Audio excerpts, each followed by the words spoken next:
రోహిత్ అన్న వరుసగా 12 టాస్లు ఓడిపోవడానికి ఉన్న ఆర్ట్స్ 30,000ల్లో ఒక్కసారి. కానీ నువ్వు అది చేసి చూపించినావు. నాకు తెలిసి చరిత్రలోని రికార్డుని ఎవరు బ్రేక్ చేయలేకపోవచ్చు. తమ్ముడు, మొన్ననే 2023 వరల్డ్ కప్లో ఫైనల్ దాకా తీసుకుపోయినా. అది పోయిందన్న బాధతోని 2024 వరల్డ్ కప్ గెలిపించిన. ఇప్పుడు ఛాంపియన్స్ ట్రోఫీలో man of the match performance ఇచ్చి గెలిపించిన. ఇవేమి నీకు కనబడతలేవు కానీ గా టాస్ రికార్డు ఒక్కటే కనబడుతుందా? అరే వైస్ కెప్టెన్ని టాస్ దగ్గరికి పంపే రూల్ లేదు తమ్ముడు, లేకుంటే నిన్నే పంపుతుండే. మైండ్ బ్లోయింగ్ ఇన్నింగ్స్ ఆడినావన్నా. నువ్వు సెకండ్ బాల్కి 6 చంపగానే అర్థమైంది. ఇక అన్ని ఏళ్ళ మంచి మూడ్లు ఉన్నాడు, మనం సింగిల్ తీసి సపోర్ట్ చేద్దామని ఫిక్స్ అయిపోయినా. సపోర్ట్ అయితే మంచిగానే చేసినావు కానీ గా ఫిలిప్స్ ఉన్న దగ్గరికి షాట్లు కొట్టద్దని చెప్పిందా లేదా? అయినా నువ్వు గదే తప్పు చేసినావు. నువ్వు కనుక ఆ షాట్ కొట్టుండకపోతే మనం ఈ మ్యాచ్ ఇంకా ఈజీగా గెలుతుండే. ఫిలిప్స్ అక్కడెక్కడనో బౌండరీ దగ్గర ఫీల్డింగ్ చేసుకుంటుంటాడు కి ముందుంటాడా అని అనుకున్నా. గంతగానం గాల్లోకి ఎగిరి పడతాడని నేను అస్సలు ఎక్స్పెక్ట్ చేయలే. గిల్లు ఐపీఎల్లో మనం గుజరాత్ టైటాన్స్. ఇక నా టాలెంట్ ఏందో నీకు తెలియాలి కదా. అసలే గుజరాత్ టైటాన్స్ కెప్టెన్వి, అందుకే స్పెషల్గా నీ క్యాచ్ పట్టిన. ఇక ఐపీఎల్లో నన్ను ఎట్లా వాడుకుంటావో నీకే వదిలేస్తున్నా. ఫిలిప్స్ బ్యాటింగు బౌలింగు కాదు, నీ ఫీల్డింగ్ కోసమే నిన్ను అన్ని మ్యాచ్లు ఆడిపిస్తా బ్రో. ఈసారి ఐపీఎల్లో నువ్వు ఇచ్చే ఎంటర్టైన్మెంట్ మామూలుగా ఉండద్దు. చూస్తావు కదా ఈ గ్లెన్ ఫిలిప్స్ ఆడించే ఆట. ఏంటి ఇది శాంట్నర్ బ్రో, మాతోని మ్యాచ్ అంటే వారానికి 3 టైమ్స్ ఓడిస్తారు.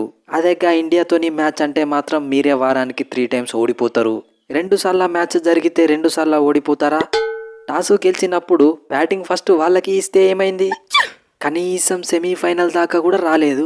ఫైనల్కి వచ్చిన మాకు మీరు సజెషన్స్ చెప్తారా? 2015 వరల్డ్ కప్లో సెమీఫైనల్ ఓడిచినప్పటి నుండి మా మీద పగబట్టిలు వీళ్ళు. ఇక అప్పటి నుంచి మేము ఎప్పుడు కనబడ్డా ఆచితూచి ఓడిస్తున్నారు.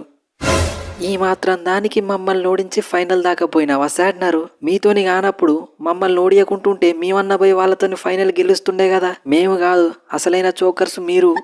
అందుకేనా మొన్న T20 వరల్డ్ కప్ ఫైనల్లో 30 బాళ్లకు 30 రన్లు కూడా కొట్టలేక ఓడిపోయిళ్ళు. మేము వాళ్ళని వరల్డ్ కప్ సెమీఫైనల్ ఓడించినాం. ఆ తర్వాత ఐసీసీ టెస్ట్ ఛాంపియన్షిప్ ఫైనల్లో కూడా ఓడించినాం. మీ రికార్డ్ లేంది. ఈ ఐసీసీ ఛాంపియన్స్ ట్రోఫీకి ఛాంపియన్స్ ట్రోఫీ అన్న పేరు రాకముందు స్టార్టింగ్లో ఎప్పుడో ఒక్కసారి గెలిచిళ్ళు. అప్పటి నుంచి ఇప్పటి వరకు చరిత్రలో మీరు ఐసీసీ ట్రోఫీ గెలిచిందే లేదు. చక్కగా పోయి కనీసంగా ఆస్ట్రేలియాతోనన్న ఫైనల్ గెలువులు ఈసారి. అది వాళ్ళతోనేడైతుంది శాంట్నర్. ఇప్పుడు నేను వన్డే ఫార్మాట్కి కూడా రిటైర్మెంట్ ఇచ్చి కంప్లీట్గా టెస్ట్ల మీదనే కాన్సన్ట్రేట్ చేసిన. ఇక గవాలని గెలవనిస్తాను. టెస్ట్ ఛాంపియన్షిప్ ఫైనల్ వట్టి అనే పిసుకుతా. రోహిత్, ఈ ఛాంపియన్స్ ట్రోఫీలో ఓడిపోయిన ప్రతి టీము మేమే గెలవాలని కోరుకున్నారు. అన్ని మ్యాచ్లు ఒకటే గ్రౌండ్లో ఆడతాళ్ళు, అది వాళ్ళ హోమ్ గ్రౌండ్, అది ఇది అని అన్నారు. కానీ వాస్తవం చెప్పాలంటే మీరు 6 మ్యాచ్లకి 6 మ్యాచ్లు టాస్ ఓడిపోయిళ్ళు. పిచ్ ఎట్లుండాలన్నది డిసైడ్ చేసేది గా పాకిస్తాన్ ఐసీసీ. అయినా కానీ మీరు గెలిచి ఛాంపియన్స్ అయ్యిళ్ళు. కంగ్రాచులేషన్స్. అది కేన్ మామ. ఒక ఛాంపియన్స్ విలువ ఇంకొక ఛాంపియన్స్కే తెలుస్తుంది. వాస్తవం చెప్పాలంటే మా కుల్దీప్ యాదవ్ కరెక్ట్ టైంకి వచ్చి నిన్నుగా రాచిన్ రవీంద్రన్ అవుట్ చేసిండు కాబట్టికే మేము ఈ మ్యాచ్ గెలిచినాం. లేకపోతే ఖచ్చితంగా మీరు 280-90 కొట్టేటోళ్ళు మ్యాచ్ మింగేది. లేకపోతే ఏందన్నా 2 మ్యాచ్లు బౌలింగ్ చక్కగేకపోతే ఈ చైనామెన్ బౌలర్నే డ్రాప్ చేయంటారా? తీసేది 2 వికెట్లు అయినా కానీ అసలైన వికెట్లే తీస్తా. కుల్దీప్ యాదవ్ అంటారా బాబు. స్కోరు 220-210 అవుతుంది కావచ్చు అనుకున్న టైంకి బ్యాటింగ్ వచ్చి 40 బాళ్లలో 53 చంపిన. నా బౌలింగ్ లెక్క ఇండియన్ బ్యాట్స్మెన్ కి సుక్కలు చూపించి 2 వికెట్లు తీసిన. ఇంతగానం కష్టపడ్డా గానీ మ్యాచ్ మింగింది. God must be crazy. ఇక పోనీ తీవే బ్రాస్వెలు, ఏం చేస్తాం? భగవాన్ అచ్చాకరేగాతో సాధు బిచ్చాకరేగా. సింగిల్ సెంచరీ కొట్టకుండా ఇండియాకి హయ్యెస్ట్ రన్ గెట్టర్నైనా వికెట్లు పడ్డ ప్రతిసారి వచ్చి మిడిల్ ఆర్డర్లో గోడ నిలబడ్డట్టు నిలబడ్డా. అట్లుంటది అయ్యర్తోని. సెంట్రల్ కాంట్రాక్ట్ మీద A+ అని పెట్టి రెడీ ఉండుల్లి. ఎస్, కరెక్ట్ చెప్పినావు అయ్యర్ తమ్ముడు.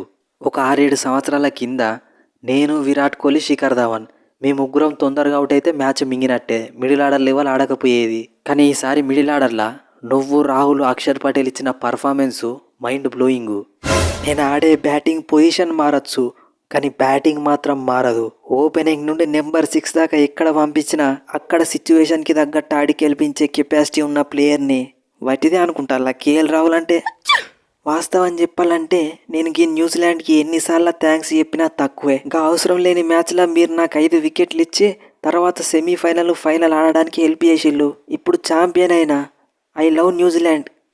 దీనికి రివెంజ్ ఎప్పుడో గట్టిగానే ప్లాన్ చేస్తాం. గివెంజులు ఎందుకు తీవేశాంటున్నారు? ఇప్పుడు నువ్వు మన ఆర్సీబీ ఈ న్యూజిలాండ్ని ఎట్లా కెప్టెన్సీ చేసి ఫైనల్ దాకా తీసుకొచ్చినావో మన ఆర్సీబీని యాజ్ అ ప్లేయర్గా కూడా నువ్వు ఫైనల్ దాకా తీసుకుపోవాలి. ఐపీఎల్ టైటిల్ అదే ఉన్నదన్నా. నువ్వు ఇండియా తరపున వరల్డ్ కప్ గెలిచినావు, ఛాంపియన్స్ ట్రోఫీ గెలిచినావు, T20 వరల్డ్ కప్ గెలిచినావు, ప్రపంచ క్రికెట్లో నువ్వే కింగ్ అని మళ్ళీ ప్రూవ్ చేసినావు.